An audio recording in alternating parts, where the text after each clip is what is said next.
bagaimana kesiapan kita seorang guru kalau di tingkat aliyah. Jadi ada dua hal yang berbeda. Saya akan mencoba untuk share materi.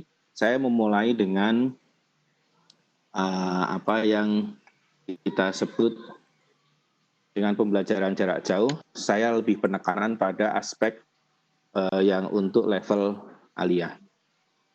Bapak Ibu,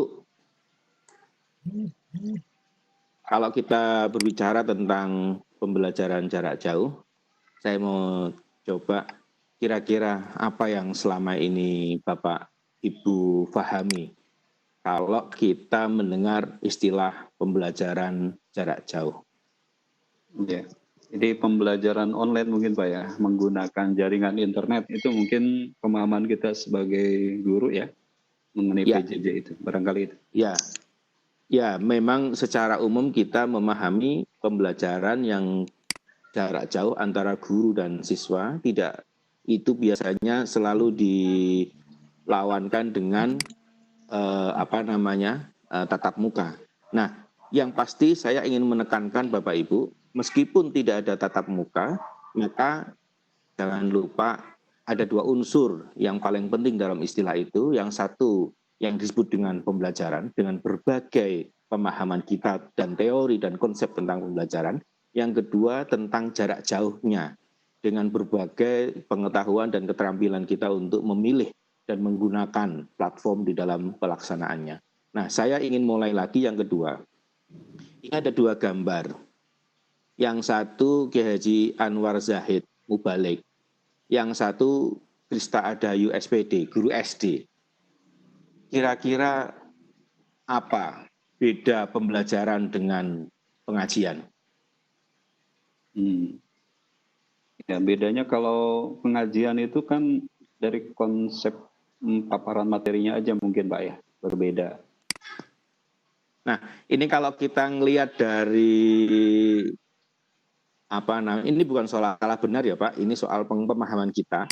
Jadi kalau kita melihat dari pemahaman standar dari pembelajaran, itu kita selama ini dikenalkan dalam konsepnya regulasi kita, proses pembelajaran diselenggarakan secara interaktif, inspiratif, menyenangkan, menantang, memotivasi berstudi untuk berpartisipasi aktif, dan seterusnya. Dan yang perlu difahami bahwa paradigma pembelajaran yang kita pahami sampai hari ini sudah ada sedikit pergeseran, dan ini sejalan dengan kompetensi abad 21, keterampilan abad 21 yang memang sudah kita rumuskan. Dari konsep diberitahu, siswa ini diberitahu, sekarang kita sudah tidak lagi, tapi siswa diberi jalan bagaimana dia bisa mencari tahu. Guru sebagai sumber utama sekarang sudah enggak lagi, tapi guru hanya satu dari sekian banyak sumber belajar. Terus kemudian tekstual ke pendekatan ilmiah, berbasis konten ke berbasis kompetensi, parsial ke heuristik, terpadu, jawaban tunggal kebenaran menjadi multidimensi, terus verbalisme menjadi keterampilan aplikatif. Ini secara tertulis ini bagian dari ranah dari kurikulum kita memang seperti itu. Nah, yang hal lain yang perlu selanjutnya yang perlu kita pahami, ini yang juga nanti saya berharap ketika kita berbicara tentang pembelajaran jarak jauh, maka jangan lupa kita tetap berpegangan pada ini. Kalau kita pahami pembelajaran itu seperti itu, maka bagaimana unsur pembelajaran aktif itu muncul di kelas, entah kelas tatap muka maupun kelas virtual. Nah, mungkin kita akan lihat, misalnya selama ini mungkin ada foto seperti ini. Kita melihat foto seperti ini yang menggambarkan bagaimana siswa di dalam proses pembelajaran itu melakukan kegiatan atau doing. Dan mungkin ada gambar seperti ini. Menurut Bapak Ibu ini gambar apa ini? Gambar yang kedua ini. Ini selain melakukan kegiatan atau doing bahasa Inggrisnya, itu juga siswa kita dorong yang disebut dengan mengamati atau observing, yang kemudian dalam kita kenal kita bingkai yang doing dan observing ini itu bagian dari mengalami. Jadi siswa kita dorong bisa mengalami di dalam proses pembelajaran itu atas materi pembelajaran yang sedang kita kembangkan. Kalau di dalam Tanoto, bagian dari siswa melakukan atau mengamati, doing atau observing ini, kita kenal istilahnya dengan mengalami, itu kita ringkas dengan ambil bagian depannya namanya M. Lalu kemudian yang bagian penting, kita kadang melihat di kelas foto seperti ini, 3 siswa atau 2 atau lebih, itu lalu ada proses tanya jawab, proses bertanya, proses konfirmasi, bahkan berdiskusi, bahkan saling tolong-menolong untuk mengerjakan sesuatu. Itu yang kita lihat bagian penting yang disebut dengan interaksi. Proses pertukaran gagasan antar 2 orang atau lebih. Atau kegiatan yang juga seperti ini. Ini banyak kita lakukan. Ini yang kita sebut dengan komunikasi atau proses menyampaikan gagasan, pikiran, atau perasaan oleh seseorang kepada orang lain. Nah, kita sudah mendapatkan 3 unsur penting dalam pembelajaran. Yang satu, siswa mengalami dengan doing dan observing, lalu ada proses interaksi di antara siswa, terus kemudian juga ada proses komunikasi, menyampaikan gagasan ke orang lain oleh siswa. Lalu kemudian yang bagian terakhir, refleksi, proses memikirkan makna dari belajar yang dialami, baik yang terkait materi yang dipelajari maupun pengalaman belajarnya. Hal ini dapat dipicu dengan pertanyaan-pertanyaan. Apa yang saya pelajari hari ini? Apa manfaat dari yang saya pelajari hari ini? Bagaimana proses belajar saya tadi? Apalagi yang perlu dipelajari? Dan seterusnya, yang kalau di dalam Tanoto kita rumuskan menjadi sederhana untuk memudahkan dihafalkan, itu yang disebut dengan mikir. Jadi 4 unsur penting pembelajaran yang kita kenal dengan pembelajaran aktif, ya 4 unsur ini. Mengalami, interaksi, komunikasi, dan refleksi. Ini yang secara konsepsi kita harus pegangin terus. Secara teori ini yang kalau misalnya pengajian model Pak Kiai Anwar Zahid itu bisa bagian dari passive learning misalnya, di mana ada proses hanya penerimaan informasi dan gagasan. Kalau bahasa filosofinya itu pembelajaran hanya transfer knowledge. Sementara yang active learning diasumsikan ada 3 utama, ada mengalami, pengalaman langsung oleh siswa dengan melakukan maupun melakukan observasi, lalu ada dialog di dalamnya, baik dialog diri sendiri maupun dengan yang lain, interaksi dan komunikasi, lalu juga ada proses refleksi. Ini bagian penting dari pembelajaran yang juga ketika kita merumuskan bagaimana pembelajaran jarak jauh akan kita lakukan, jangan lupa ini tetap harus dipikirkan. Jadi ini bagian pembelajaran. Pertanyaan berikutnya adalah, ini nanti nyambung dengan yang selama ini disosialisasikan oleh kurikulum di kita, bagaimana agar mikir unsur-unsur pembelajaran aktif itu terjadi di kelas.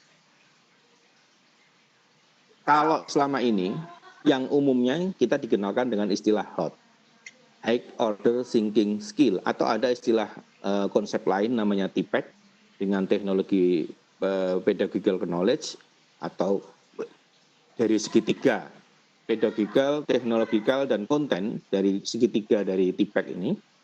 Nah, pertanyaan berikutnya adalah bagaimana mikir terjadi di kelas. Salah satu yang kita akan lihat adalah pertanyaan-pertanyaan yang menjadi bagian penting bagaimana itu mewujudkan pembelajaran aktif itu di kelas. Mungkin kita akan coba lihat secara praktis apa sebenarnya pertanyaan-pertanyaan tingkat tinggi yang bisa kita kembangkan di dalam kelas. Pertama, mungkin Bapak Ibu bisa melihat di layar sengaja saya tampilkan 2 jenis pertanyaan yang sebelah kiri dan kanan yang mungkin karakteristiknya sangat berbeda. sebelah kiri apa warna jeruk ini, apa bentuk jeruk ini. Yang kanan, apakah jumlah pasi ketika jeruk ini sama. Yang sebelah kanan lagi, apakah semakin besar jeruk semakin banyak jumlah pasinya. Kira-kira apa perbedaan karakteristik antara yang kiri dan kanan dari pertanyaan-pertanyaan yang ada di slide?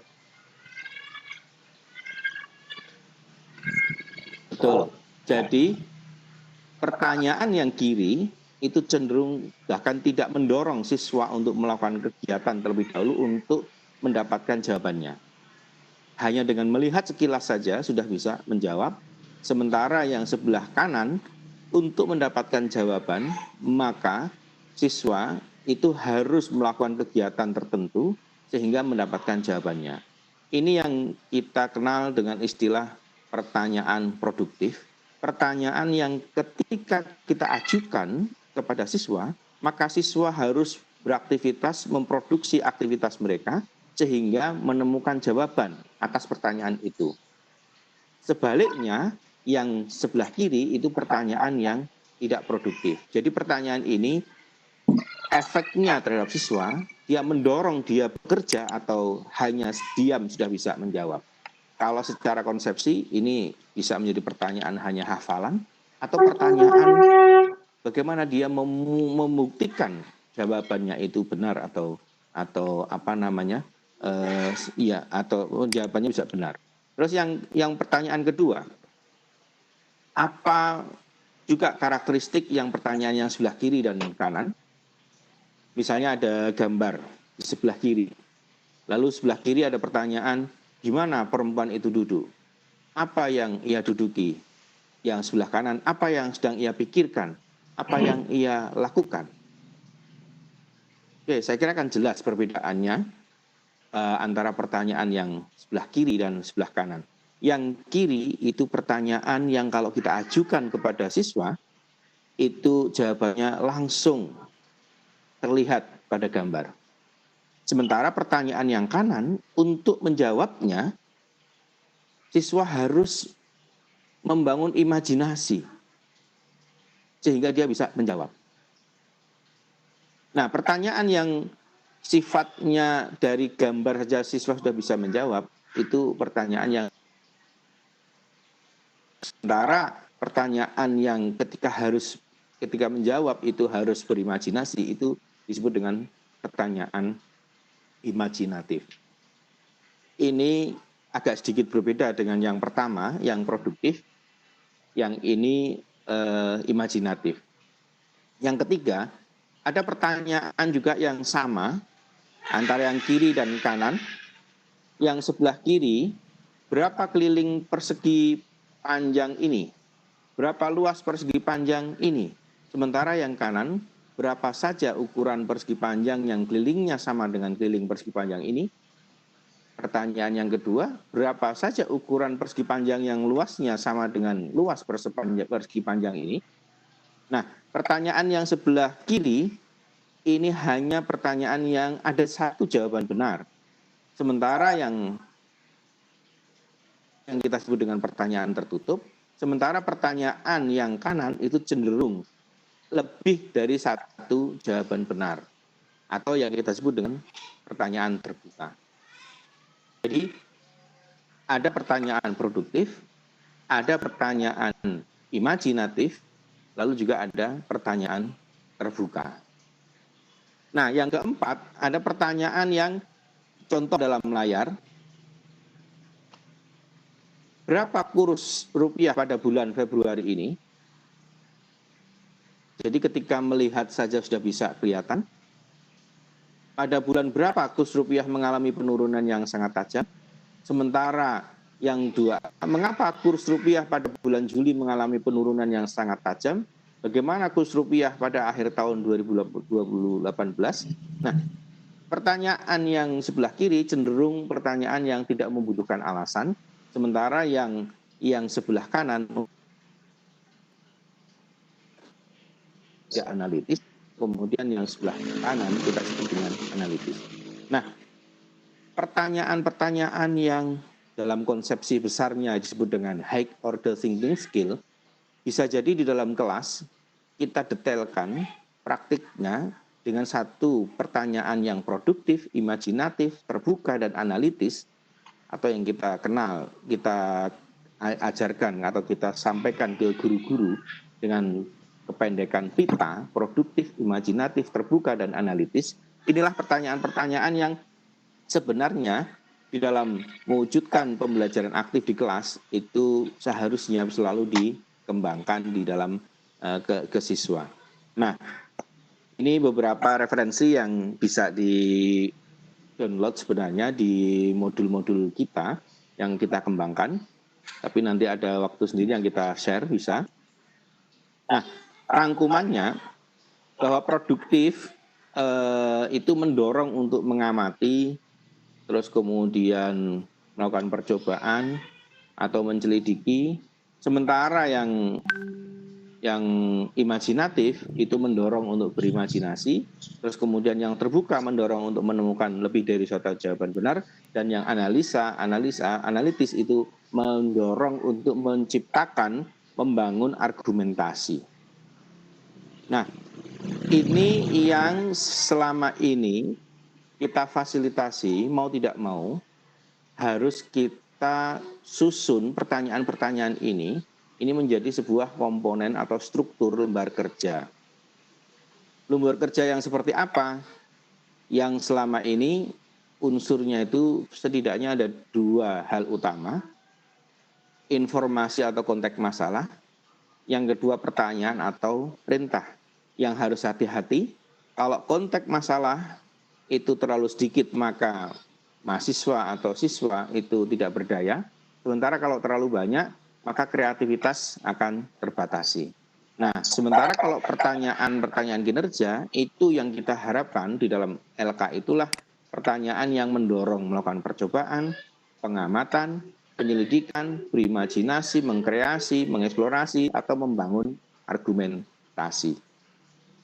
Bapak Ibu, inilah yang kita kembangkan, pertanyaan-pertanyaan yang lebih praktis dari yang kita kenal, yang disebut dengan high order thinking skill, yang perlu kita kembangkan di kelas kita. Dan ini produktif, imajinatif, terbuka, dan analis. 4 hal yang karakteristik dari pertanyaan-pertanyaan yang kita kembangkan. Ini kalau dijadikan LK, salah satunya bisa seperti ini. Kurs rupiah, pengantarnya atau konteks masalah, informasinya, ada gambaran kurs, lalu ada pengantar, lalu ada pertanyaan-pertanyaan. Sampai tugasnya yang di atas. Mengapa kurs rupiah pada bulan Juli? Bagaimana kurs rupiah? Diskusikan pertanyaan tersebut dengan temanmu. Tulis laporan hasil diskusimu. Ini LK yang kita pahami, yang kira-kira itu bisa mengganti posisi atau kehadiran guru dalam sebuah proses pembelajaran. Nah, ini penting kita lakukan. Artinya, dalam sebuah pembelajaran, maka guru normalnya datang, mendampingi, atau memfasilitasi. Tetapi, di sisi lain, ada lembar kerja peserta didik yang bisa sebenarnya by design kita rancang untuk mengganti kehadiran guru menjadi jembatan atau penghubung, dalam artian menciptakan hubungan antara siswa dengan sumber belajar atau masalah yang dihadapi dalam bentuk situasi, kondisi, cerita, pertanyaan, tugas, atau apapun yang dibangun oleh guru dalam rangka memunculkan masalah yang mendorong aksi mental siswa. Ini penting karena kita tahu bahwa sebenarnya dalam sebuah proses pembelajaran selalu ada segitiga hubungan yang kita sebut dengan segitiga didaktis antara guru dengan materi. Dalam prakteknya guru membuat skenario pembelajaran atau LKPD, atau guru dengan siswa yang kita sebut dengan hubungan pedagogis, bagaimana guru mendampingi, memfasilitasi, dan seterusnya terhadap siswa.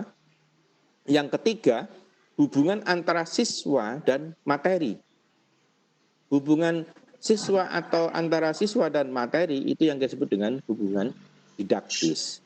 Hubungan didaktis ini. Nah, segitiga ini selama ini kita jalankan itu dengan sistem tatap muka. Tiba-tiba kita semuanya harus dihadapkan pada pandemi dan tatap mukanya itu harus ditinggalkan, diganti dengan jarak jauh. Nah, pertanyaan berikutnya adalah apa yang bisa dilakukan dengan pembelajaran jarak jauh? Pasti yang harus kita lakukan adalah bagaimana mengadaptasikan hubungan guru dengan materi, hubungan guru dengan siswa, dan hubungan siswa dengan materi yang kemarin tatap muka sekarang harus menjadi jarak jauh. Jadi saya belum ngomong soal pilihan praktis, platform apa yang akan kita pilih, tetapi kita ngomong dulu yang paling penting dari perubahan dari pembelajaran tatap muka ke perubahan jarak jauh. Yang pasti saya ingin menekankan pemahaman guru tentang unsur-unsur penting dalam pembelajaran aktif dan kemampuan guru membuat lembar kerja peserta didik yang baik, yang diartikan tadi bukan dalam artian lembar kerja yang kertas ya, tapi lembar kerja peserta didik sebagai situasi, kondisi, cerita, atau apapun yang dibangun oleh guru dalam rangka memunculkan masalah yang mendorong aksi mental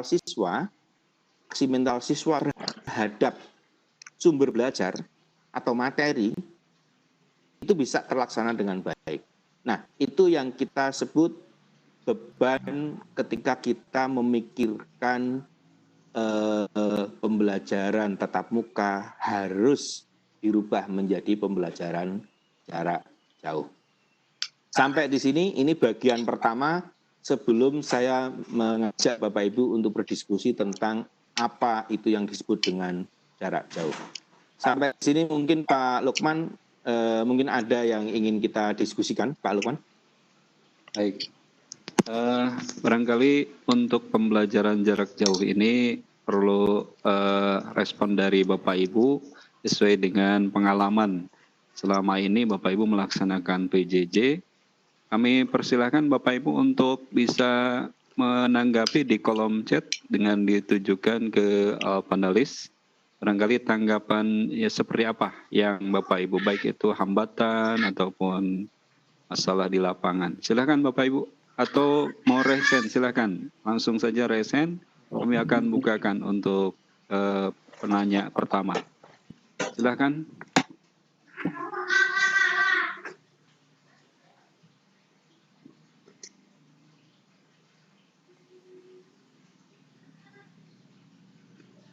Baik, mungkin dari saya saja Pak, mengenai PJJ ini Pak.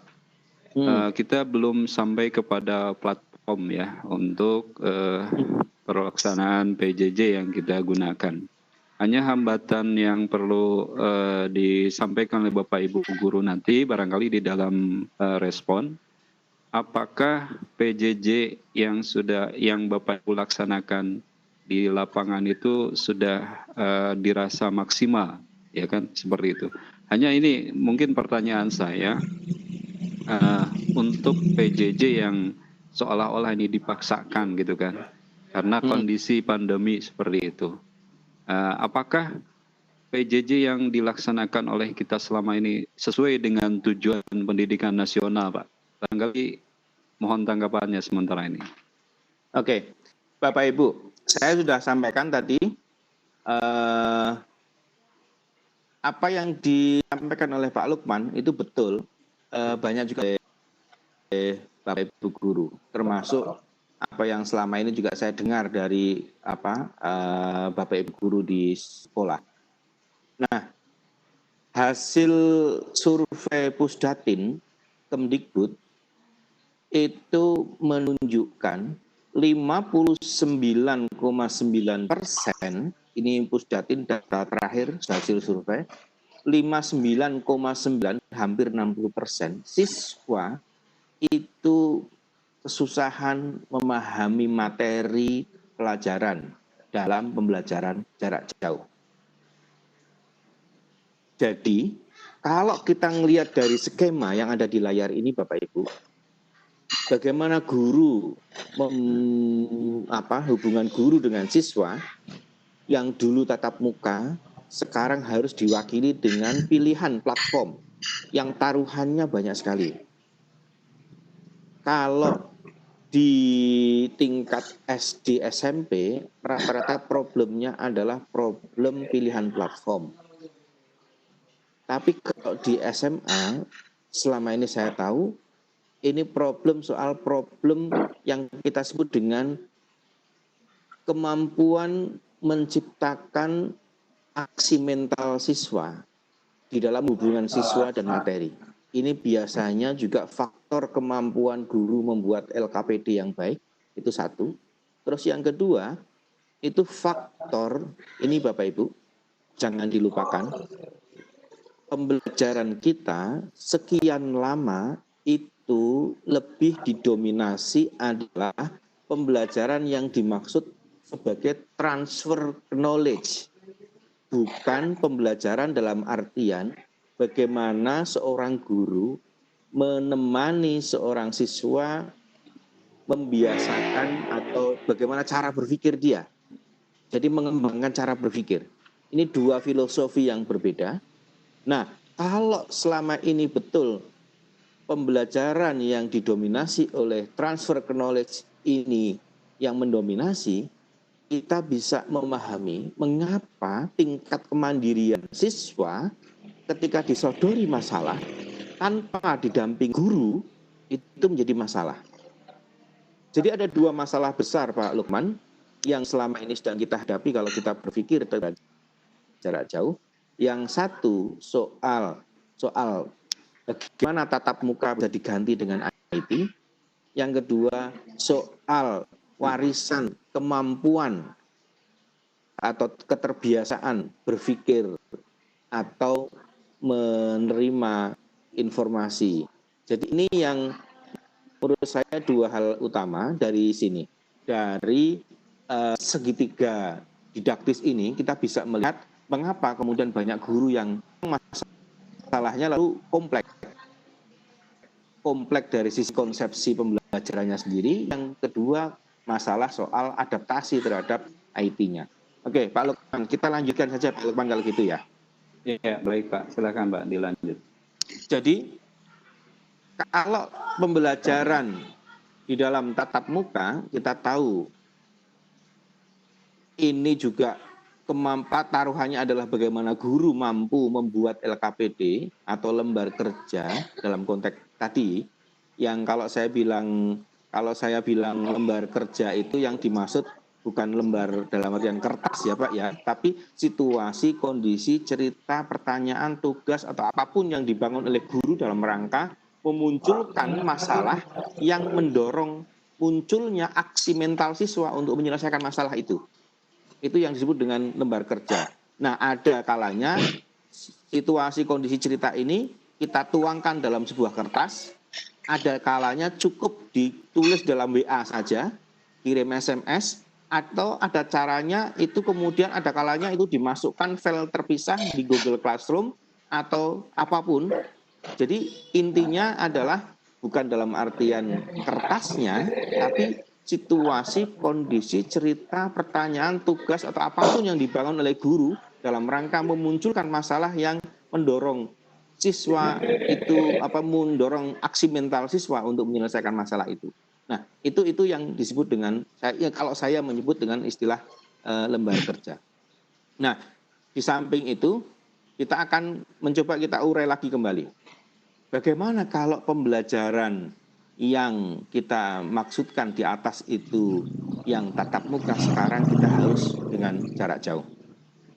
Pembelajaran jarak jauh atau dalam bahasa Inggris disebut distance learning itu selalu bisa dilawankan dengan istilahnya face to face learning atau in person learning, atau juga bisa dengan traditional learning atau yang lainnya. Intinya adalah tidak ada tatap muka langsung, tapi ada jarak. Nah, kalau kita sebut dengan distance learning, itu sebenarnya gini, kita akan memetakannya itu dengan dua hal utama. Dengan pertanyaan, apakah bisa mengakses internet secara kontinu atau konsisten terus-menerus? Jawabannya bisa yes dan no. Ya atau tidak. Kalau iya, maka itu ada dua lagi yang istilahnya dibedakan antara satu bentuk dengan hibrid campur kombinasi. Lalu di situ ada yang kita kenal, kemudian ada istilah digital sinkronus langsung seperti kita sekarang ini, berarti sinkronus pakai Webex. Yang asinkronus, kalau nanti saya kirim di Google Classroom pesan tugas-tugas, itu berarti ada jarak kapan anak untuk mengambilnya. Jadi tidak langsung seperti ini. Lalu ada bisa hibrid. Hibrid itu artinya kombinasi. Saya menggunakan Google Classroom dikombinasikan dengan Google Meet. Google Meet-nya itu sinkronus, tetapi tugas yang ditempelkan di dalam Google Classroom itu menjadi asinkronus. Nah, kalau jawaban yang di atas pertanyaan tentang akses internet itu tidak selalu atau no, maka ada yang kita kenal dengan istilah analog.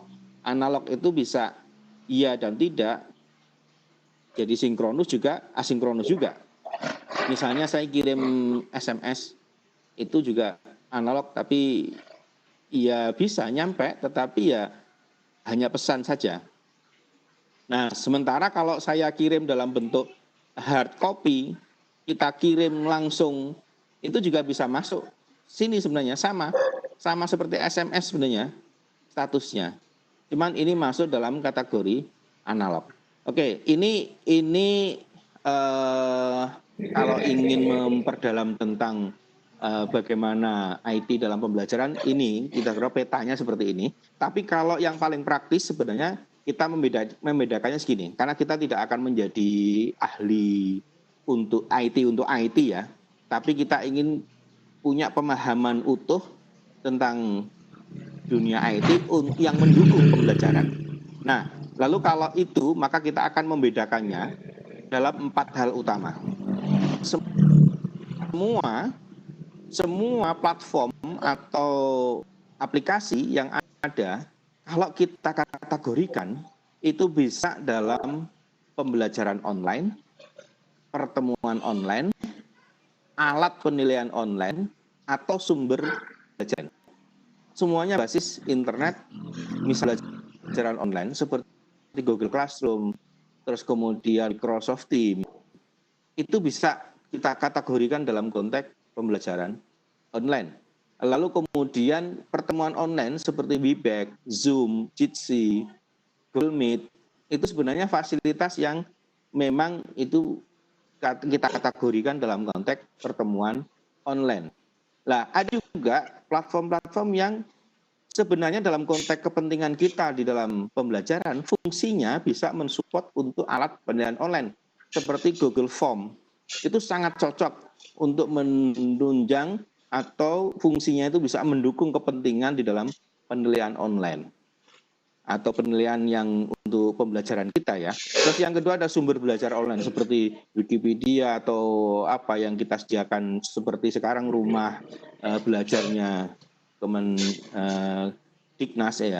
Itu kementerian itu juga banyak yang kita bisa akses. Seperti panduan haji yang Kemenak itu juga sumber belajar online. Masuk kategori itu. Nah, 4 kategori ini bisa juga berdiri sendiri, bisa juga istilah tadi di atas itu soal hibrid, kombinasi. Bagaimana pertemuan online dikombinasikan dengan pembelajaran online dan bagaimana alat penilaian online dan sumber belajar online bisa dikombinasikan. Misalnya, kita ambil satu aja yang paling sederhana, WA. Kita lihat, fasilitas WA itu apa sih?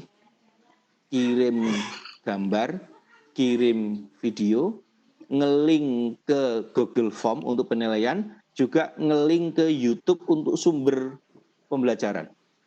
Semuanya bisa. Lalu tugasnya bagaimana? Pertanyaan yang untuk mendorong anak bekerja gimana? Ya di teks di dalam WA-nya itu sendiri. Untuk menunjang kerja kelompok, kita punya di WA juga bisa digunakan untuk video conference atau video call ya, yang sampai 8 orang bisa tergabung ada di situ. Nah, artinya sebenarnya dengan satu platform, kalau kita paham betul tentang keharusan kita, pembelajaran itu unsurnya apa, LKPD-nya yang baik itu seperti apa, sebenarnya satu platform sebenarnya kita bisa memaksimalkan fungsinya ini. Nah, itu bagian dari yang mengapa saya ingin ketika membahas tentang pembelajaran jarak jauh, jangan lupa saya harus merefresh dulu tentang apa yang disebut dengan pembelajaran aktif dan bagaimana mewujudkan pembelajaran aktif itu di dalam kelas, yaitu dengan LKPD dalam konsep segitiga didaktis tadi, Bu. Nah, ini kalau soal ini nanti kita panduan platform ini sudah ada. Nanti saya bisa copy ini di chat ya, setelah diakses oleh Bapak Ibu. Nah, pembelajaran jarak jauh jangan dilupakan, itu yang juga pembelajaran yang bagian terakhir ini kadang ditinggalkan oleh Bapak Ibu guru ini. Meskipun belakangan ada guru berkunjung itu sudah mulai banyak.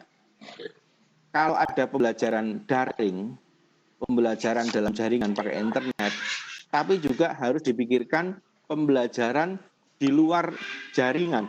Artinya, kalau untuk mewujudkan pembelajaran jarak jauh secara daring, itu banyak faktor untuk mewujudkannya. Sementara peserta didik kita, kadang koneksi internet susah, HP tidak punya, dan seterusnya. Maka pertanyaannya, kan mau tidak mau ini harus pakai luring nih kalau sudah nggak bisa daring. Pertanyaan kita kan sebagai guru, bagaimana agar PJJ daring, sinkronus maupun asinkronus yang dilaksanakan juga dapat dilaksanakan dengan secara luring, karena tidak ada jaringan maupun tidak ada internet. Nah, kalau seperti ini, maka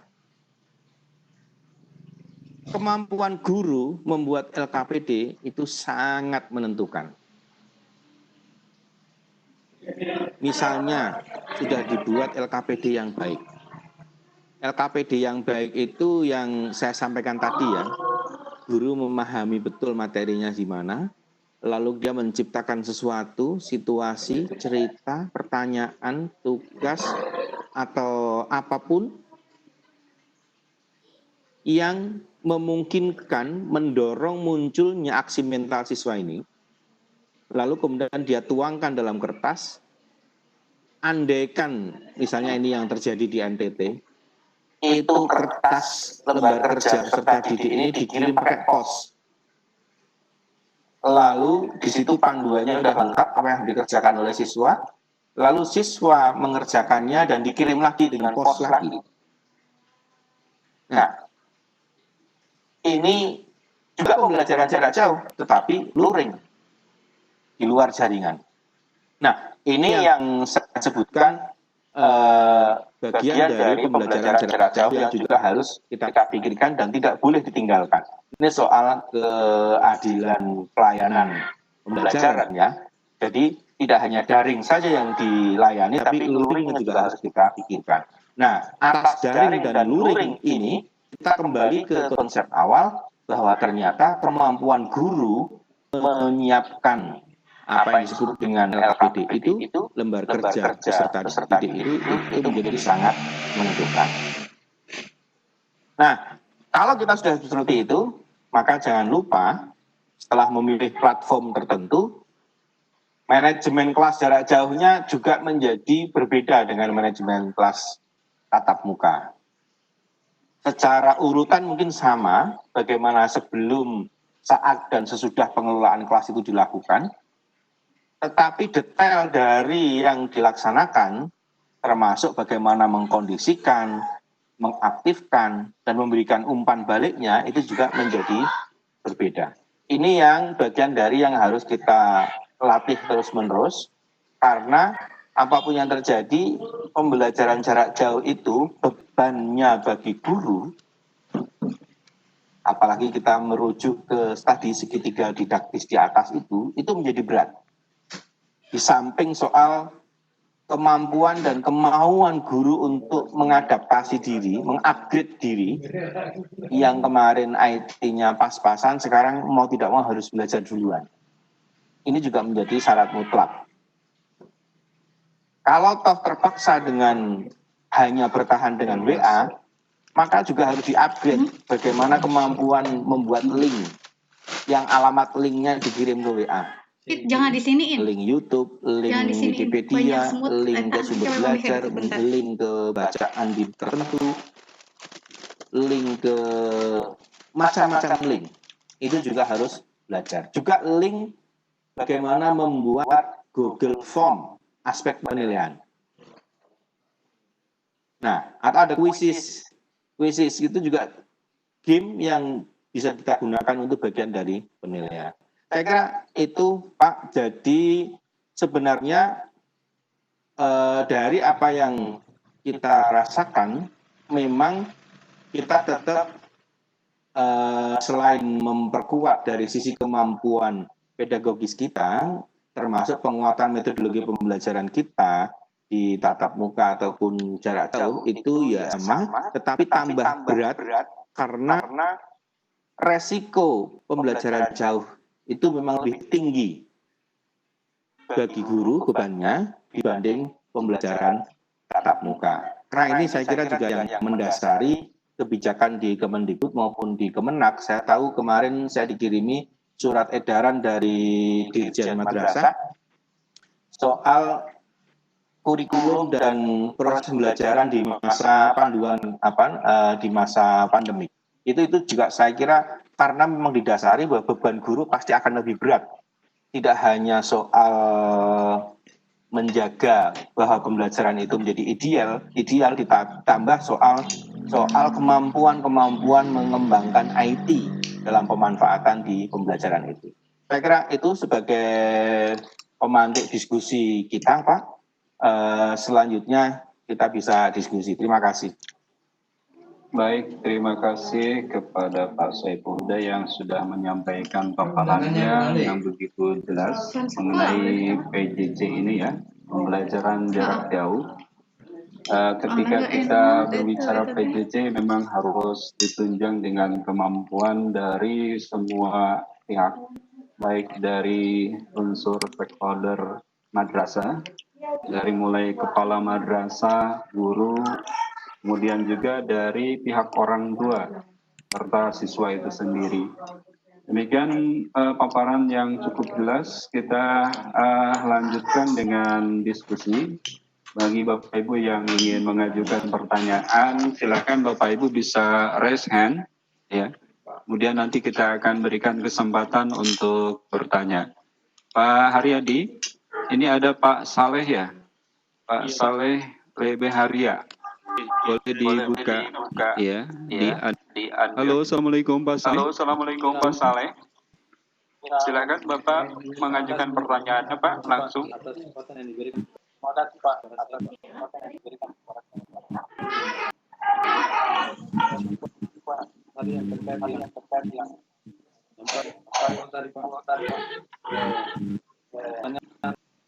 pertanyaan Pak ada terus ada bukti Pak.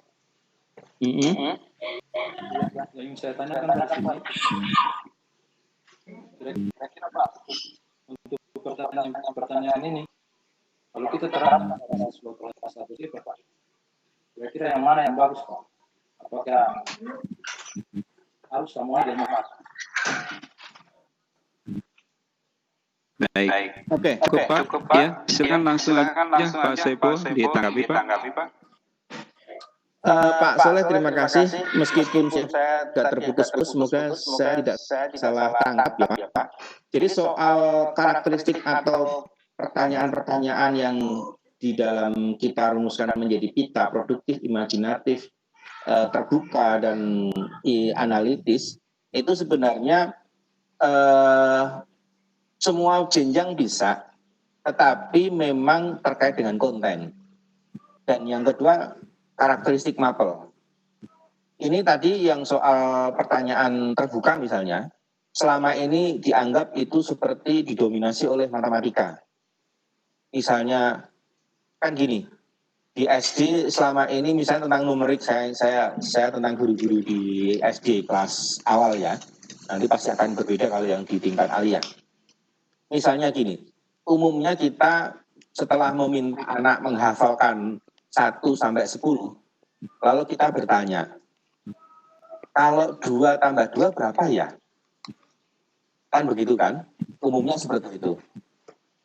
Itu kan pertanyaan tertutup. Hanya ada satu jawaban benar. Oh, 4. Nah, kalau terbuka itu kan berarti kan dibalik. Kamu kan orang butuh jeruk 4. Ini kalau gimana ya caranya biar jeruknya dapat 4 itu harus berapa tambah berapa, misalnya seperti itu. Kan ada bisa 1 tambah 3, bisa 2 tambah 2, berarti jawaban benarnya kan lebih dari 1. Nah, itu bisa dengan model permainan, kelereng. Ada kelereng 10 nih, ya kan? Hitung, ini 1, kelereng, 2, 3, sampai kelerengnya ke 10. Oke, kita coba deh. Ini kalau kelerengnya 10, ada tambahan berapa tambah berapa ya biar jumlahnya jadi 10. Ya pakai main kelereng sendiri. Jadi ini soal pertanyaan yang terbuka dan tertutup. Dan tetapi itu bisa juga untuk IPS. IPS itu juga bisa. Apa sih faktor-faktor yang membuat inflasi itu? Dia akan menemukan jawaban benar lebih dari 1. Menganalisis mengapa inflasi itu terjadi. Mengapa perlintasan kereta itu sering sekali terjadi kecelakaan. Nah, ini pertanyaan yang terbuka memang. Dan tidak hanya didominasi oleh matematika. Nah, pertanyaan-pertanyaan ini imajinatif, terbuka, analitis, terus kemudian produktif, ini yang seharusnya menjadi andalan kita ketika juga menyusun skenario pembelajaran jarak jauh. Karena pertanyaan itu, kalau dilengkapi dengan panduan kerjanya yang baik, dengan asumsi gini Pak, saya harus menyiapkan situasi di mana anak-anak itu bisa mengerjakan atau menyelesaikan masalah tanpa saya di sampingnya. Maka apa yang harus saya siapkan? Mau tidak mau yang harus saya siapkan adalah lembar kerjanya. Kalau saya menginginkan anak-anak itu bisa mengambil mangga dengan ketinggian 7 meter, sementara saya sangat yakin anak-anak itu ketinggiannya hanya 2 meter, saya membutuhkan tambahan 5 meter. Sehingga anak-anak bisa mengambil mangga yang 7 meter. Tangga 5 meter itu gimana caranya? Oke, untuk bisa memahami masalah, anak-anak harus dikasih bacaan. Oke, kasihkan kita link. Misalnya contoh, biar anak bisa memandikan jenazah, gimana caranya? Ini ketinggian 7-nya memandikan jenazah. Oke, kalau begitu kita kasih bacaan. Apa saja sih syarat atau yang penting atau syarat atau di dalam memandikan jenazah itu apa lagi? Yang kedua, tata caranya gimana? Kasih bacaan. Kalau perlu kasih video contoh bagaimana memandikan. Lalu kalau kita sudah yakin memberi tangga sehingga anak-anak mampu bisa mengerjakan tugas yang kita lakukan, maka oke, kalau kalian sudah yakin, sekarang dipraktekkan, simulasikan, dan di video untuk dikirim ke kita. Kan seperti itu. Nah, jadi lembar kerja itu menjadi penentu bagaimana seorang guru ibaratnya itu tidak bisa mendampingi anak karena jarak jauh, itu bisa merasa yakin gurunya, anak-anak akan bisa mengerjakan. Modalnya apa? Modalnya adalah lembar kerja. Lembar kerja itu apa?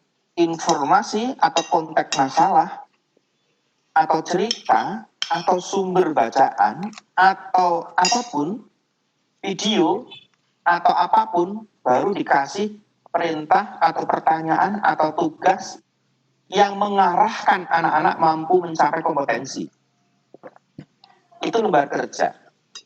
Saya Pak, ini berhubungan dengan banyak guru, karena posisi saya di Tanu itu sebagai teacher and training spesialis, tapi saya juga di rumah ada anak SD kelas 6. Saya juga pusing. Lalu ini gimana maksudnya ya? Ini kalau orang tuanya bukan saya, ini mesti bingung ini mau jawabnya. Nah kalau saya gampang. Nah apa yang mencari? Ini pokok pikiran di bahasa Indonesia. Coba kamu bisa pakai mencari, pakai voice, Google Voice coba. Pokok pikiran adalah, lalu anak saya ngambil HP-nya, lalu pokok pikiran adalah, dia mencari. Terus dia konfirmasi ke saya, ya kok pokok pikiran itu kok maksudnya ini ya, di dalam satu alinea ada paragraf anak dan sebagainya. Oke, berarti gitu. Berarti yang dimaksud gimana? Ya, terus gimana caranya mencari ya? Coba di suara lagi Pak Suara. Cara praktis menemukan pokok pikiran pakai Google Voice. Ketemu jawaban. Nah, ini yang seperti ini kan guru harus menyadari. Oke, berarti ini kan dia menginginkan anaknya mengambil mangga tingginya 7, dia sadar anaknya tingginya 1 meter, tapi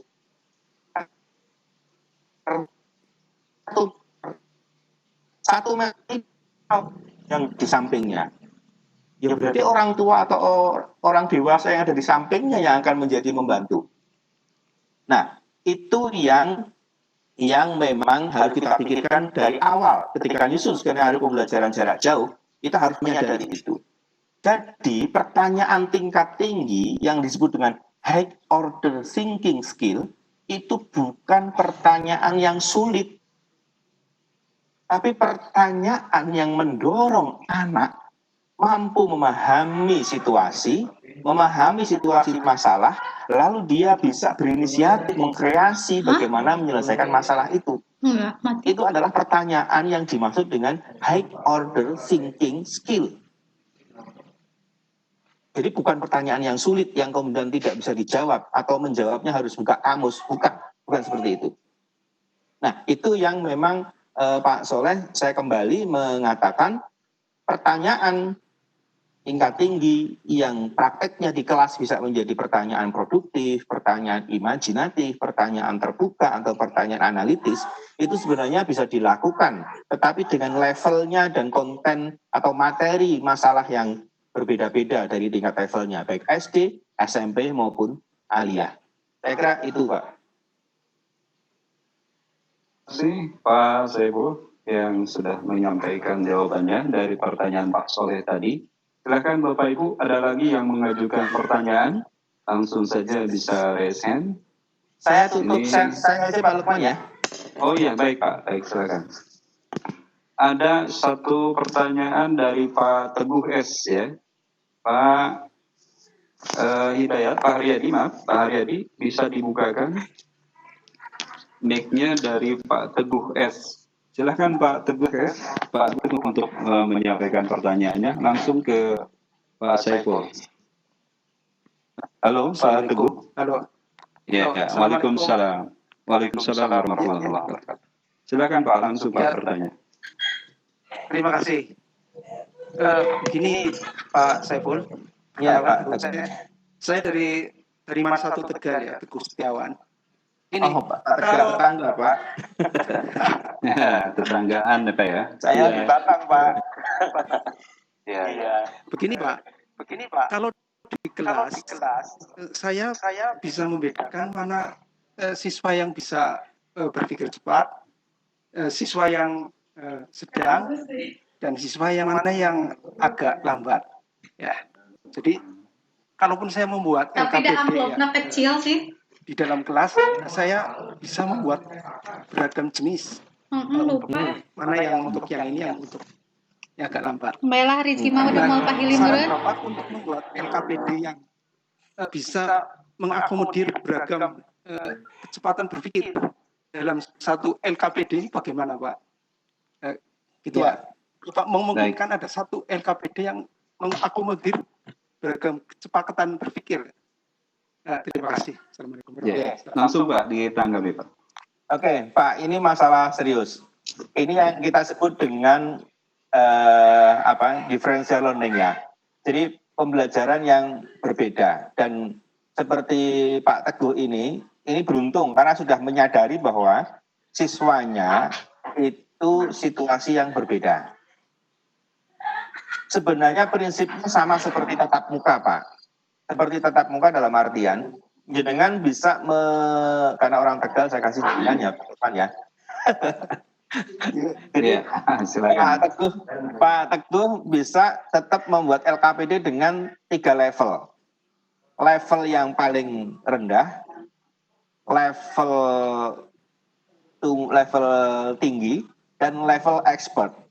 Nah, itu biasanya gini caranya, tekniknya, biar anak-anak ini yang jenengan kan KKM-nya pasti tahu. Oh, yang penting KKM yang paling minimal itu sebenarnya saya anak-anak mampu misalnya tentang tentang apa ya yang mudah, misalnya tentang Saya matematika, Pak. Barangkali contohnya. matematika ya. Iya. Oke. Misalnya soal misalnya saya butuh berapa lama ketika saya harus mengasumsikan saya harus ke Jakarta naik kereta dengan kecepatan kereta rata-rata sekian, misalnya begitu. Itu misalnya saya harus butuh berapa waktu, kan gitu toh. Nah, ini mungkin di level pertama semuanya diarahkan untuk mencapai KKM ini. Semuanya anak harus bisa menjawab ini. Nah, untuk yang lebih tinggi bisa dikasih masalah berikutnya yang lebih tinggi lagi. Nah, yang expert itu kemudian bisa dibuat untuk sampai membuat skenario.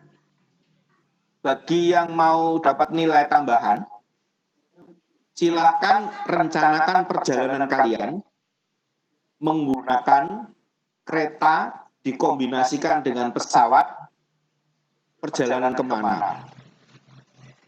Dan itu menjadi home challenge, kayak tantangan di rumah. Dan itu PR. Tetapi yang bisa mengerjakan ini pasti nilai plus.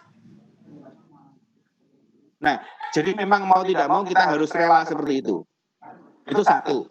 Terus yang kedua, kalau di tatap muka, kita kan biasanya kadang mengelompokkan anak-anak, itu biasanya ada satu kelas yang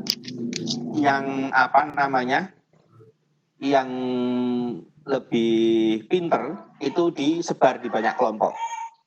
Itu fungsinya juga sekaligus untuk menjadi energizer bagi kelompok kerja ini, kan seperti itu.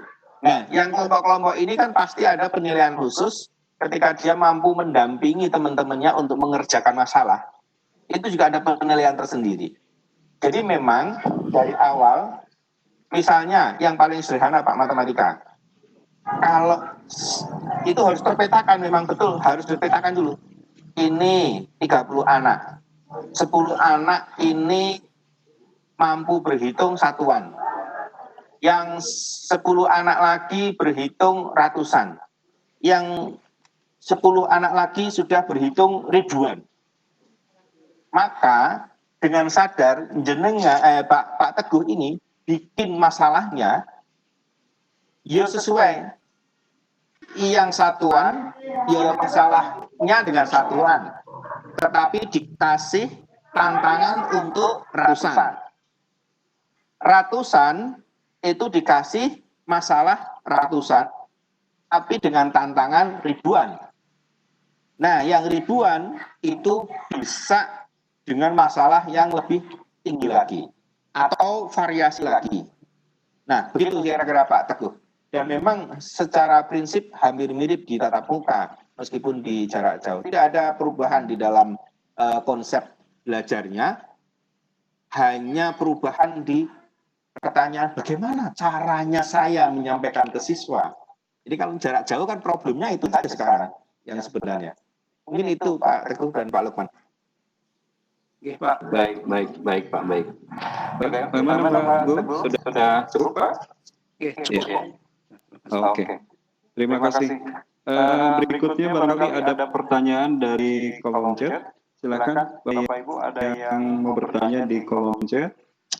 Di sini ada yang menanyakan dari siapa nih ya?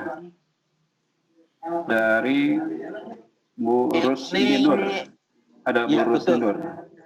Cara melayani siswa PJJ luring agar lebih efektif. Oh iya, langsung saja Pak. Ini saya yang ini Pak, Bu, saya kembalikan ke, boleh saya slide lagi ya Pak? Ya, silakan.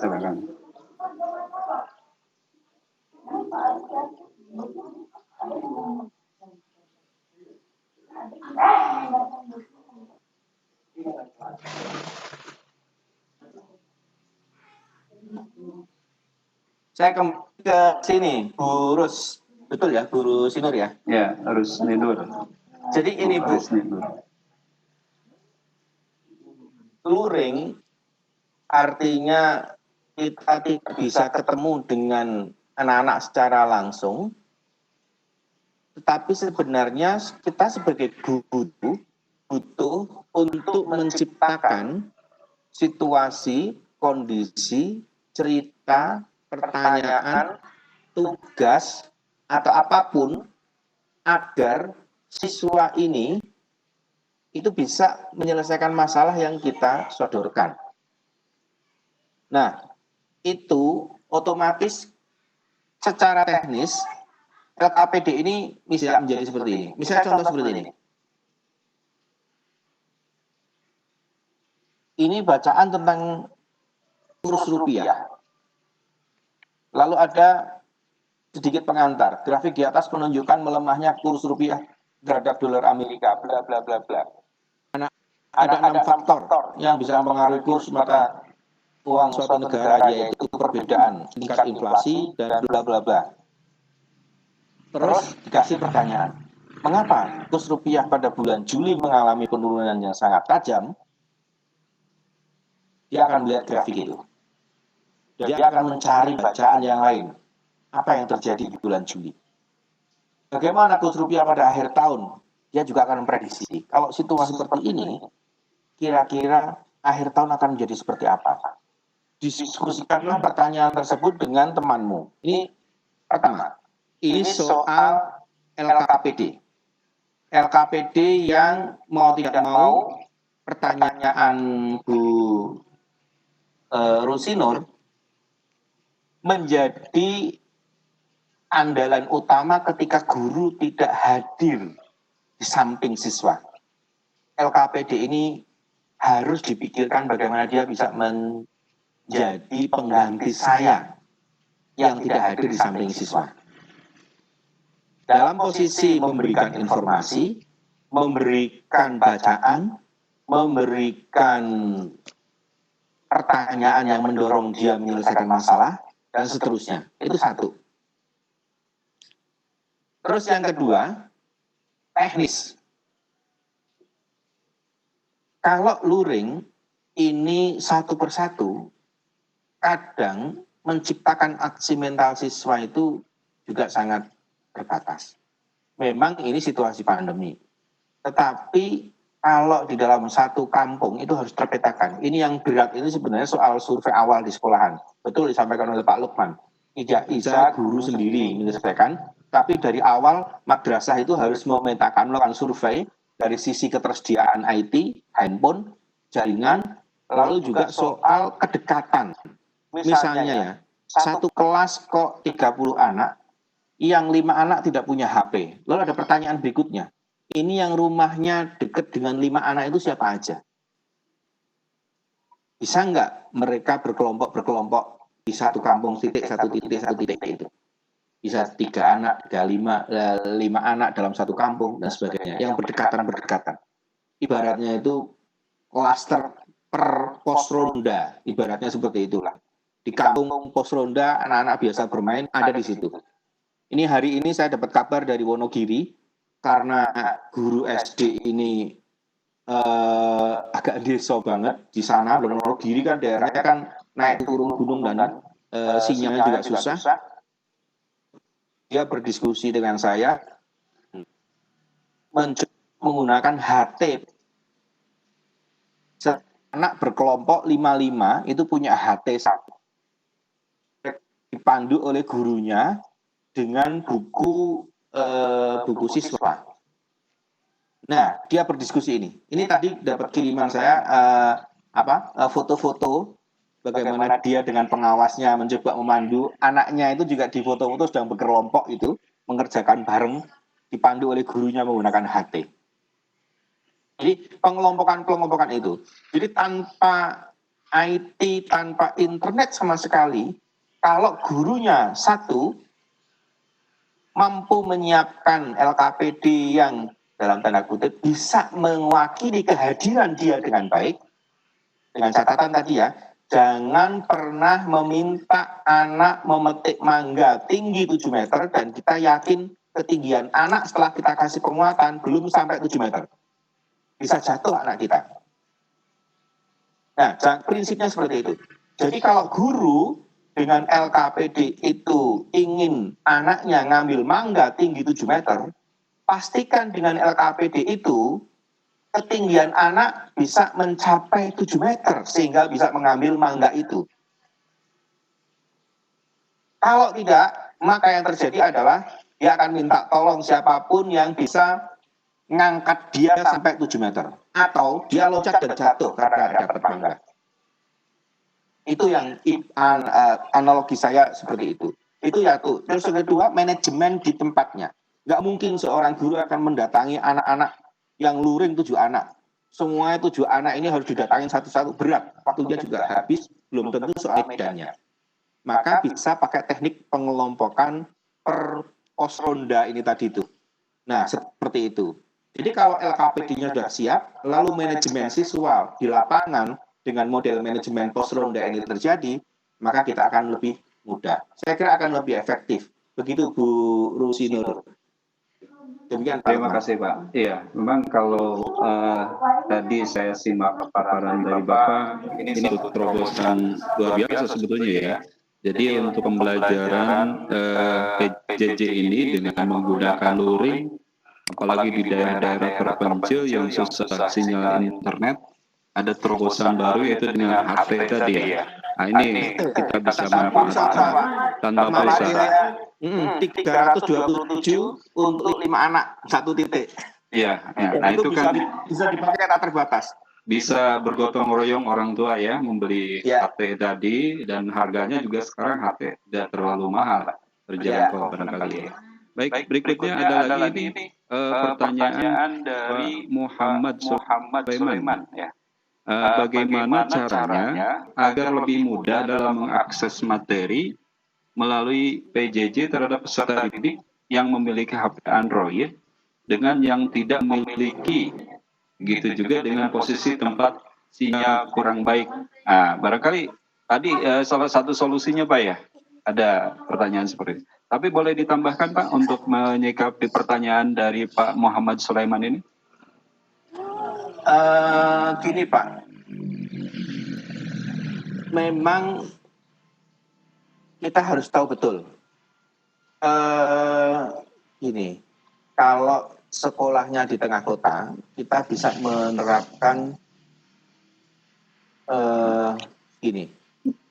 Saya menyarankan, kalau ini saya juga nggak bisa menjawab karena ragamnya banyak sekali, tapi yang pasti berbasis realitas. Harus ada survei dengan baik. Hari ini kami di Tanoto juga survei lagi.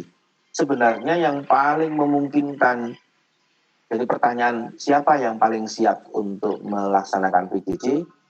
Kalau siap itu lalu kemudian yang paling cocok itu menggunakan platform apa?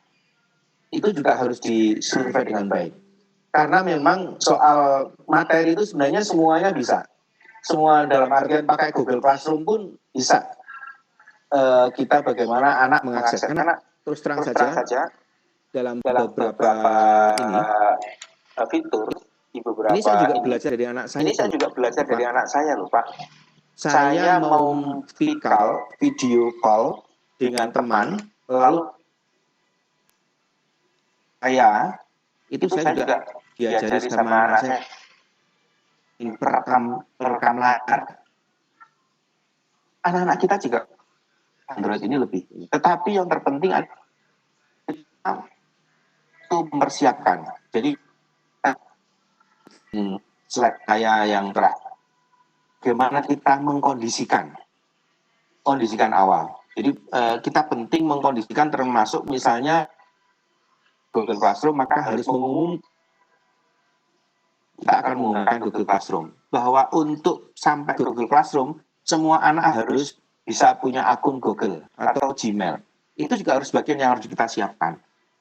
Terus kemudian setelah itu baru kemudian kita pandu satu persatu bagaimana mengakses tugas di dalam Google Classroom dan bagaimana mengumpulkannya atau membaca informasi bacaan yang ada di Google Classroom yang kita ikutkan, linknya dan seterusnya. Itu. Dan memang itu persiapan mengkondisikan. Nah, kalau yang luring tadi sudah seperti yang saya sampaikan tadi. Baik.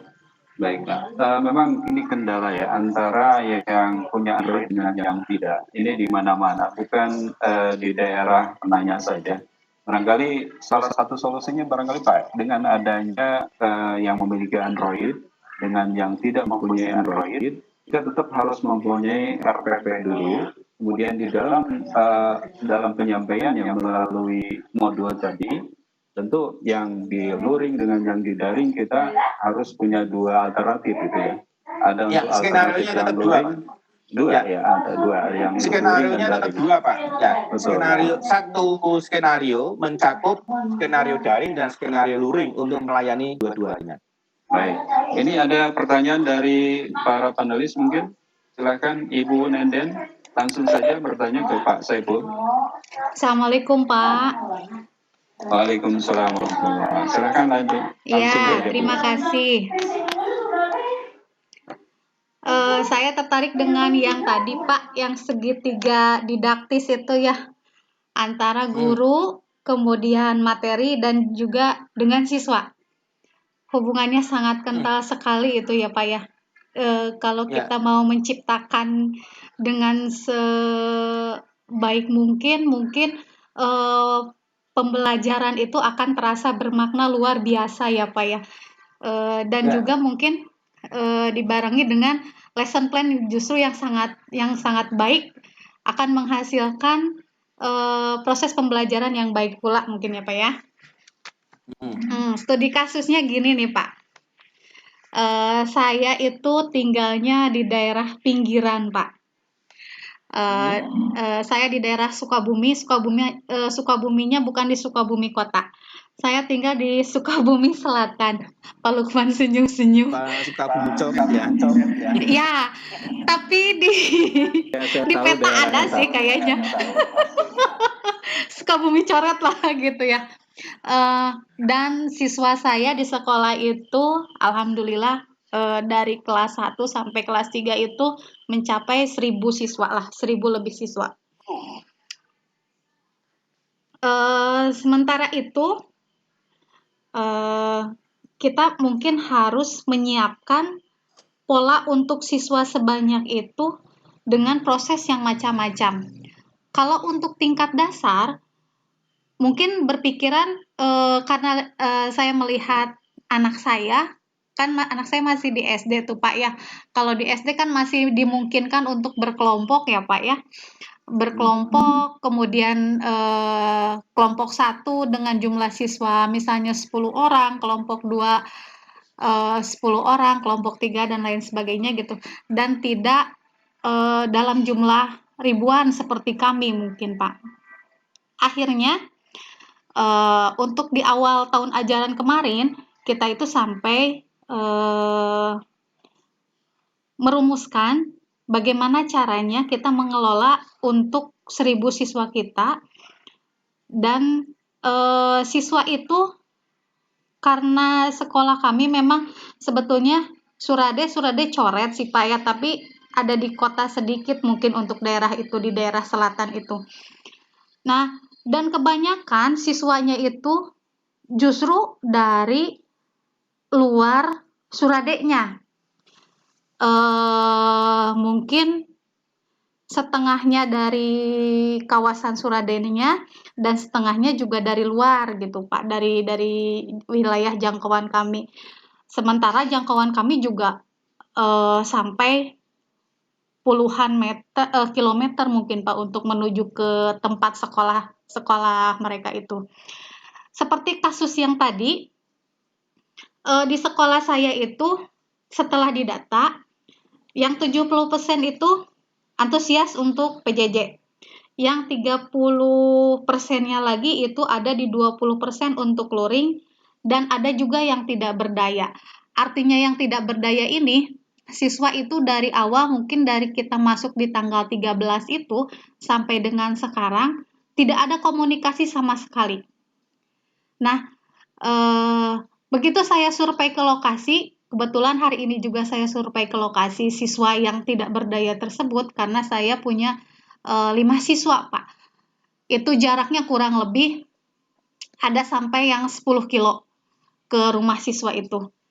Dan ketika saya lihat di sana, justru kecenderungannya, ini yang satu siswa ya Pak, yang satu siswa itu dia punya handphone. Tapi ketika dia diberikan kepercayaan oleh orang tuanya memegang handphone, justru dia mungkin tidak amanah, kita bilangnya tidak amanah, karena mungkin dia harus berjuang dengan teman-temannya untuk bermain FF kayak gitu kan Pak ya sekarang.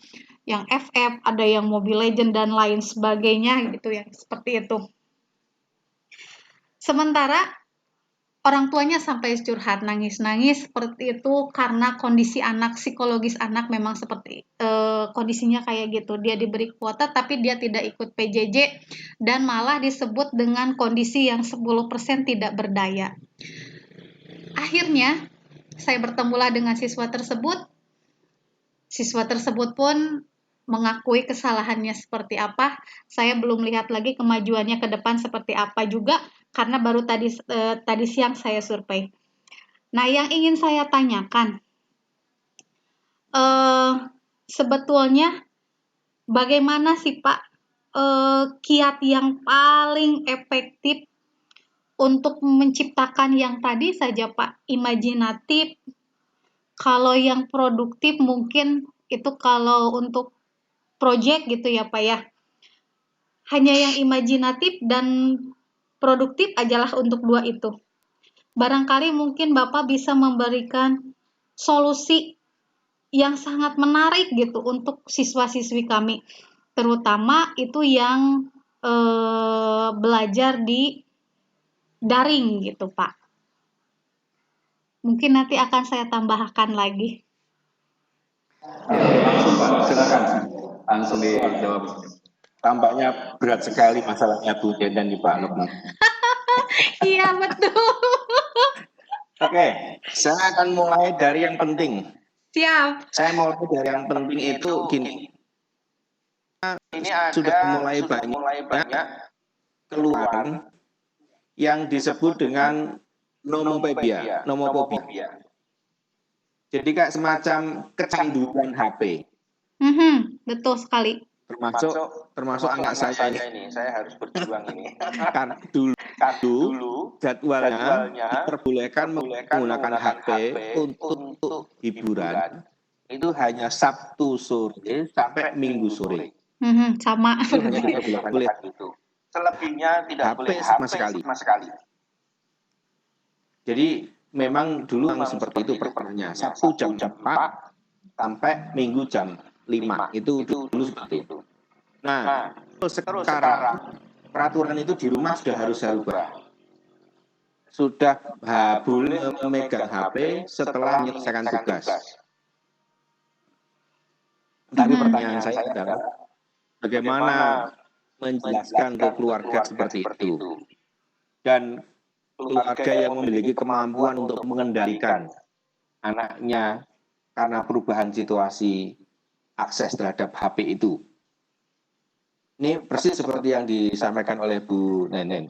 Dan memang itu tantangan yang juga dari sisi yang berat dari sisi keluarga ketika harus menghadapi perubahan pembelajaran jarak jauh ini, Bu. Iya. Ini juga harus dipahami. Nah, terus yang kedua, ini soal bagaimana kita membuat sesuatu yang menarik. Gini, biasanya anak itu mentalnya akan lebih mudah terbangkitkan ketika masuk dunianya dia. Itu penting. Nah, sekarang, ini yang harus kita tanyakan. Dan ini tidak bisa disamaratakan. Anak yang di daerah pertanian, karena kesehariannya itu bergaul dengan bapak ibunya yang petani, bisa juga lebih mudah diajak untuk produktif dan bahkan berimajinasi tentang dunia pertanian. Beda dengan yang di daerah kehidupannya di soal kerajinan tangan misalnya, yang di daerah seperti itu juga akan berbeda. Nah, secara teknis bagaimana kita harus menyiapkan itu? Ada sebenarnya pendekatan pembelajaran berbasis aktivitas. Jadi setiap anak dia memiliki kecenderungan aktivitas tertentu yang tugas guru adalah menghubungkan aktivitas anak ini dalam konteks target kompetensi pembelajaran di sekolah. Bu Nenen, mata pelajarannya apa, Bu? Saya mata pelajaran IPA, Pak. IPA? Iya. IPA kelas 10, 11, 12? Kelas saya di MTS, Pak. Kelas 7, 8, dan 9. Oke. IPA, anggap saja Bu, kelas sekarang pegang berapa? 7, 8, 9, Pak, semua angkatan. Pegang semua? Ya. Oke. Kalau pakai manajemen kurikulum atau kompetensi yang krusial sebagaimana edaran Kemenak, maka Bu Nenen harus menemukan kompetensi di IPA kelas 7 yang nyambung ke kelas 8, yang nyambung kelas 9. Itulah kompetensi yang urgen. Yang diusahakan di dalam masa pandemik ini dicapai. Lalu terpetakan oleh Bu Nenen kelas 7 kompetensi yang krusial dari IPA yang akan nyambung ke kelas 8 adalah ABCD. Maka bayangkan aktivitas apa sih di anak-anak keseharian yang nyambung dengan kompetensi ini. Lalu siapkan LK-nya yang mengantarkan anak beraktivitas keseharian seperti lingkungannya, tapi sebenarnya bagi ibu itu sekaligus menjadi ukuran pencapaian kompetensi sesuai ukuran kurikulum. Jadi ini yang secara teknis kita secara sederhana kita sebut dengan pembelajaran berbasis aktivitas. Di kota misalnya ibunya kok warungan, jualan sayur apa di warung nasi misalnya gitu, dorong saja anak membantu ibunya berjualan. Tetapi kasih muatan tentang nutrisi terhadap setiap masakannya. atau bagaimana soal rasa dan sebagainya yang kaitan dengan IPA. Bisa seperti itu. Dan sebenarnya semuanya bisa nyambung. Bahasa Indonesia tentang kajian deskripsi, IPS tentang hitungan bisnisnya, atau itu saya bisa. Semuanya berbasis aktivitas, bisa. Tapi memang berat di gurunya, karena harus mengurai kembali. Meskipun saya yakin sebenarnya tiap tahun ajaran pasti ada pemetaan seperti itu. Pemetaan kompetensi. Sekarang tugasnya tinggal menyambungkan kompetensi endemik, berarti kompetensi yang kita anggap paling krusial itu dengan bahwa dia akan nyambung dari kelas 7 ke 8, 8 ke 9. Itu satu. Terus yang kedua, kita sebut dengan yang secara teori, secara metode itu kita sebut dengan project based learning. Jangan pernah mendorong proyek pembelajaran anak yang jauh dari dunia yang dia hidupi di lingkungan itu. Jangan pernah mengajak anak mengerjakan proyek anak gunung, suruh proyek tentang lautan. Jangan. Ibaratnya seperti itu. Masuklah dunia dia. Kembangkan proyek yang bisa dia kembangkan. Proyek tentang stek 1000 jenis pohon-pohonan, tumbuh-tumbuhan. Okulasi sekian tumbuhan. Dan itu bisa jadi basis basis bisnis, tapi bisa juga bagian dari IPA yang membuktikan proyek, misalnya proyek pengembangan silang antara apa dengan apa, bisa seperti itu. Banyak Bu, saya kira yang penting itu tadi konsepnya, tidak keluar dari dunianya atau lingkungannya. Saya kira itu Bu, semoga ini bagian dari meringankan beban Ibu yang saya yakin tidak akan selesai. 1000 anak. Baik. Iya, saya tunggu Tanoto datang ke Sukabumi, Pak.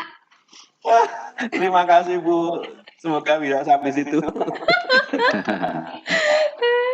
Perjalanan ke Sukabumi itu Pak lumayan. Aduh, turun naiknya, bolak-baliknya, jalannya curam. Ya, terima kasih Bu Nenden. Sama-sama, Pak. Barangkali ini perlu diperhatikan Bapak Ibu ya, sudah ada link presensi. Silahkan Bapak Ibu yang mau mengisi link presensi di dulu. Juga ada materinya sudah ada di kolom chat. Silahkan Bapak Ibu bisa mengunduh dari PowerPoint yang sudah disampaikan. Barangkali ada yang mau bertanya lagi, ini yang sudah raise kan, Ibu Dewiana. Silahkan, Ibu Dewiana sudah dibukakan mic-nya, langsung bertanya Bu. Halo, Ibu Dewiana Sihara. Ya, silakan Ibu bertanya langsung.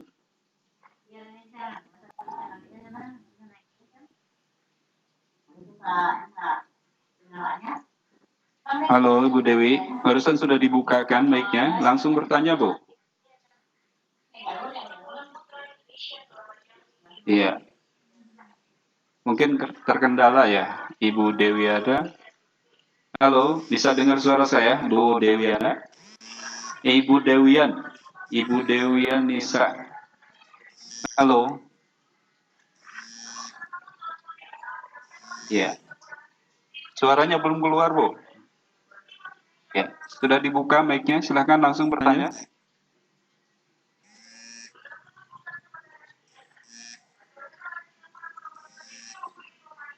Mungkin terkendala, Pak ya, terkendala dengan jaringan. Ibu Dewian ini belum bisa terdengar suaranya. Ya. Baik Bapak Ibu yang terkendala dengan jaringan, silahkan bisa menulis di kolom chat untuk mengajukan pertanyaan kepada narasumber kita. Bapak Saiful Huda Sodik. Dari kolom chat kita buka lagi, ada pertanyaan di kolom chat. Ya, ini dari Ibu Mayarina. Ya, untuk RP gimana maksudnya, daring atau luring aja atau dua-duanya disusun? Ini menyikapi pertanyaan tadi Pak, 2 skenario kita buatkan. Bagaimana tanggapan Pak Saiful? Silakan Pak.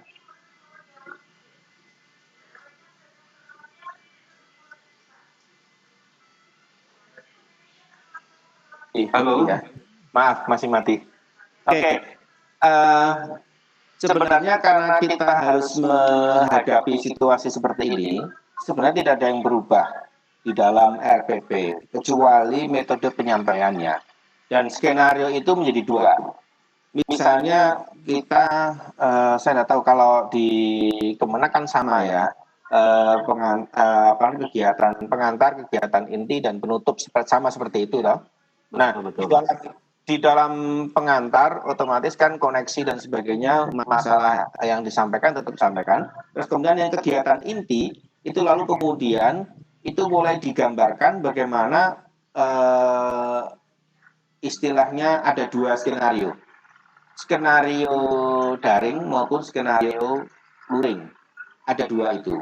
Nah, itu bisa digunakan otomatis dengan memilih kalau daring itu platformnya apa, lalu bagaimana proses sampai kemudian anak menghasilkan karya misalnya seperti apa, lalu kemudian yang luring itu juga seperti apa.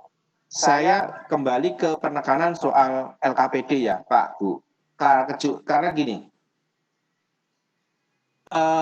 bisa juga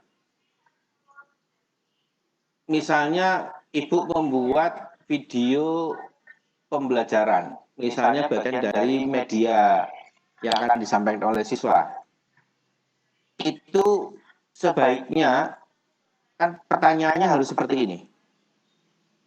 Dengan video yang saya buat, menggunakan WA, kemudian saya link, maka sebenarnya apa, kompetensi apa yang saya inginkan anak-anak saya kuasai?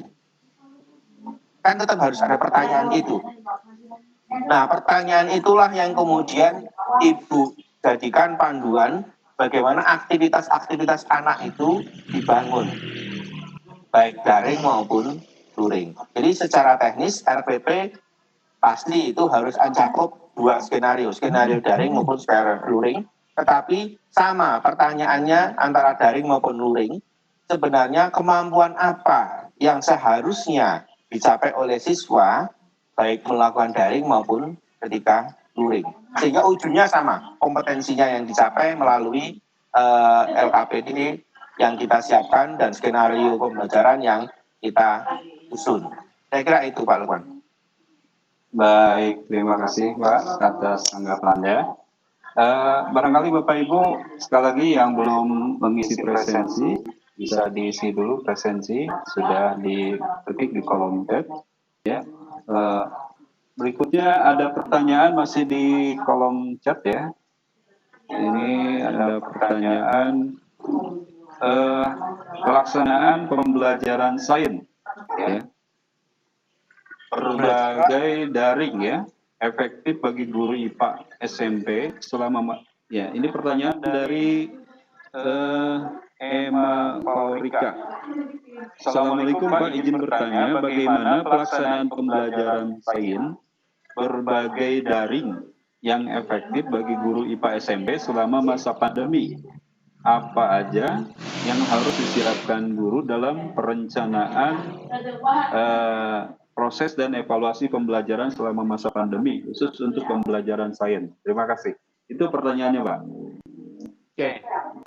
Ini kemarin kita sempat berdiskusi dengan pertanyaan ini.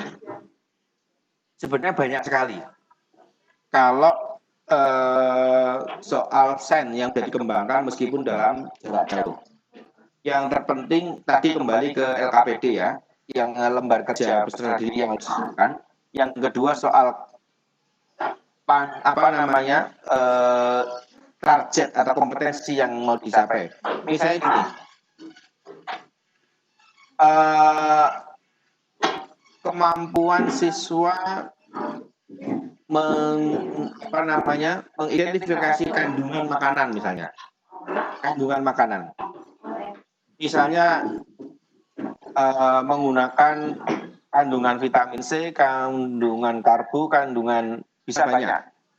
Tetapi intinya sekarang kemampuannya apa yang mau dicapai? Nah, kalau kemampuannya adalah anak bisa memetakan makanan yang ada di dalam rumah dia dan kandungan-kandungan yang ada di dalam makanan itu, maka guru bisa sebenarnya bisa dengan panduan anak harus melakukan apa di rumah, terus kemudian bisa membantu mencari, misalnya kan sebenarnya kan kalau betadin itu masih bisa untuk uji makanan, dan betadin biasanya di rumah ada. Betadin di situ ada nasi, ada kerupuk atau apa yang ada di rumah, itu bisa untuk dicoba.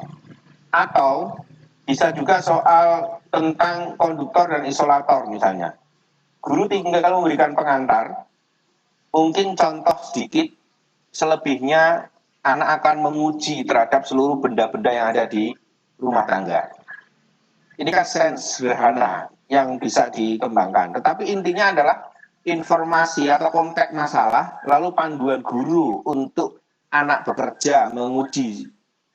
Kan gini, ini karakteristik IPA ini sebenarnya sangat memungkinkan malah justru menggunakan proyek-proyek maupun aktivitas yang ada di rumah dengan jarak jauh, itu sangat memungkinkan. Misalnya, keterampilan sen, jangan dilupakan. Semua panca indera, dari penglihatan mata, dari rasa, dari hidung, dari raba, itu kan sebenarnya keterampilan-keterampilan dasar terhadap sens yang harus dieksplorasi terhadap siswa.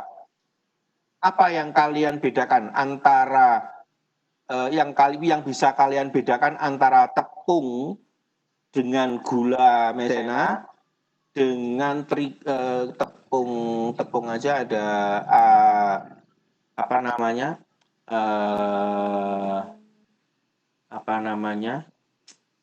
yang satunya gula itu apa yang membuat seperti, atau susu sama-sama putihnya, tepung, susu, terus kemudian gula donat itu.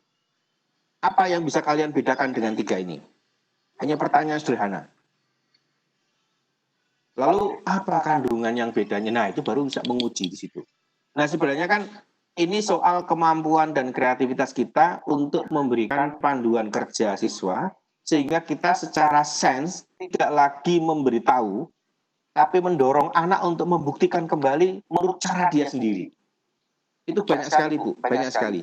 Saya dapat satu video di internet, botol aqua ada isinya, ada airnya, lalu dikasih tali, terus kemudian ditahan di atas meja dengan tusuk gigi. Dia pasti jatuh. Tetapi tidak jatuh ketika diganjel. Ganjel ada dirigen isi air yang lebih berat, sehingga aqua yang ditahan oleh tusuk gigi itu tidak jadi jatuh. Nah, dengan tambah 2 tusuk gigi lagi, yang satu dipasangkan di antara 2 tali, yang satu menyangga tusuk gigi, yang satu kakinya tusuk gigi itu di tusuk gigi yang melintang, ditahan, lalu dirigen yang di meja itu ketika ditaruh, itu ternyata nggak jatuh. Kita tinggal bertanya, dari video yang kalian lihat itu, menurut kalian, mengapa bisa terjadi seperti itu? Apa yang terjadi? Silahkan cari konsepnya. Biar mereka melihat sendiri. Mengapa itu bisa terjadi? Silahkan kalau perlu dicoba lagi. Ini bukan sulapan. Bagaimana Sen menjelaskan itu? Lalu setelah mereka bisa menjelaskan sesuai dengan bacaan mereka di kan tingkat S, tingkat aliyah sudah bisa lah mengeksplorasi itu ya. Misalnya dia, lalu kemudian kalau begitu konsep ini kira-kira bisa diterapkan untuk proyek apa saja diterapkannya.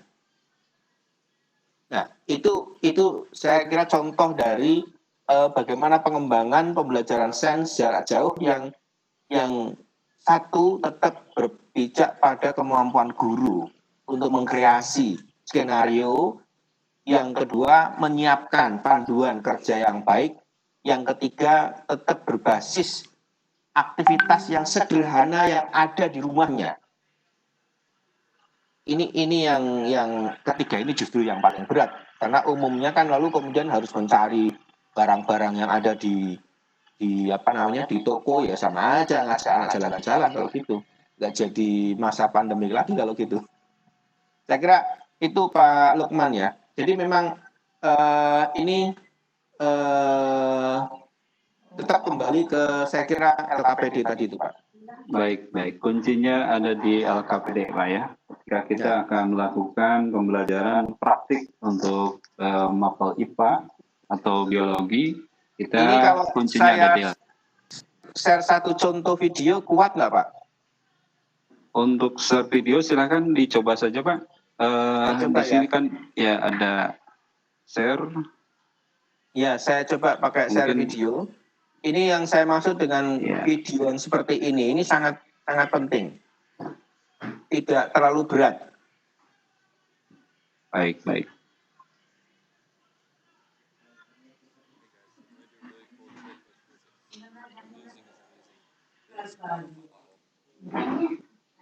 Sebentar. Ya. Kelihatan Pak? Sudah Pak, ada terlihat di sini. Suaranya keluar ya? Ada, suaranya ada. Ini Pak. Ini tidak usah diterjemahkan pakai bahasa Indonesia pun.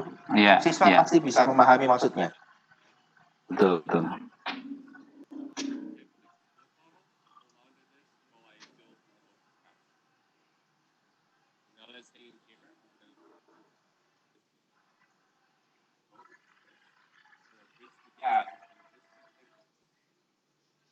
Now that those are suspended like that, we're just going to reduce the weight from the bottom. Nah, seperti ini contoh videonya. Lalu guru tinggal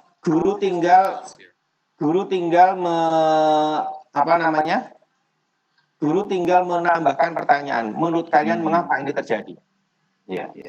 Nah, kira-kira ini sambungan apa dengan kompetensi di materi IPA di tingkat aliyah? Baik. Ya, cukup jelas Pak. Dan video tadi ya ketika ditayangkan kita bisa memahami apa yang tadi Bapak sampaikan ya. Diilustrasikan tadi di awal. Baik Bapak, barangkali kita sudah berada di penghujung acara ya. Sudah terasa ya. Barangkali Bapak Ibu, saya mohon maaf sebagai moderator, barangkali saya tidak bisa memberikan yang terbaik. Barangkali ada pertanyaan yang belum sempat dijawab ya, baik itu di kolom chat atau Bapak Ibu ada yang mau bertanya tapi belum sempat raise hand. Ini masih ada Ibu Dewian, apakah masih boleh Pak? Tadi belum sempat bertanya nih Bu Dewian. Boleh Pak. Iya. Saya coba bukakan mic ya. Silakan Ibu Dewian. Halo Bu Dewian, bisa dengar suara saya Bu?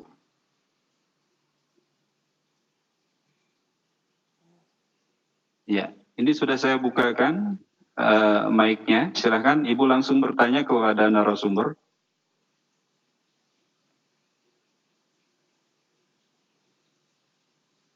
Ya. Halo, Ibu Dewian, bisa dengar suara saya? Ya, mungkin terkendala Pak ya, terkendala jaringan. Barangkali bisa disimpulkan saja Pak, langsung statement dari Bapak Saiful Huda. dari Tanoto Foundation yang akan menyimpulkan video conference pada materi siang hari ini. Silakan Pak, closing statementnya. Bapak Ibu yang saya hormati, pembelajaran jarak jauh itu adalah yang kita pahami pembelajaran yang tidak langsung pertemuan guru dengan siswa, dan itu difasilitasi oleh IT. Artinya, dengan berbagai hal, kita harus mempertimbangkan soal kemungkinan yang paling realistis penggunaan dan pilihan terhadap platform itu. Nah, konteks itu maka dua hal. Pertama, kita harus memahami fungsi platform dengan baik itu pertemuan online, pembelajaran online, penilaian online, atau sumber belajar online. Yang kedua, bahwa pembelajaran jarak jauh itu tidak semuanya bisa dalam daring, tapi juga bisa luring. Artinya, kita harus sadar bahwa kita harus melayani yang dalam jaringan internet dengan ada HP maupun yang tidak. Itu semua harus kita layani. Bagaimana caranya?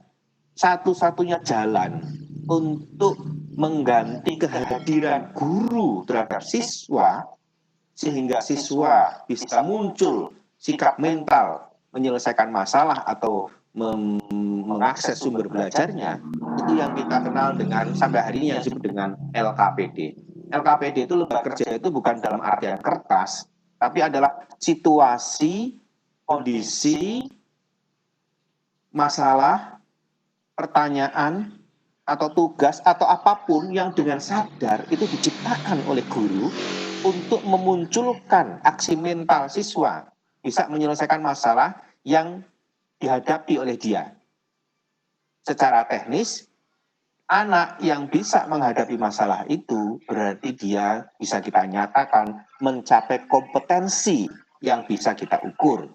Nah, itulah yang kita sebut dengan pembelajaran jarak jauh yang harus kita siapkan dengan sebaik-baiknya. Saya kira itu Pak Lupa. Terima kasih Pak Saiful Huda Shadiq yang sudah menyampaikan paparan materinya begitu sangat jelas.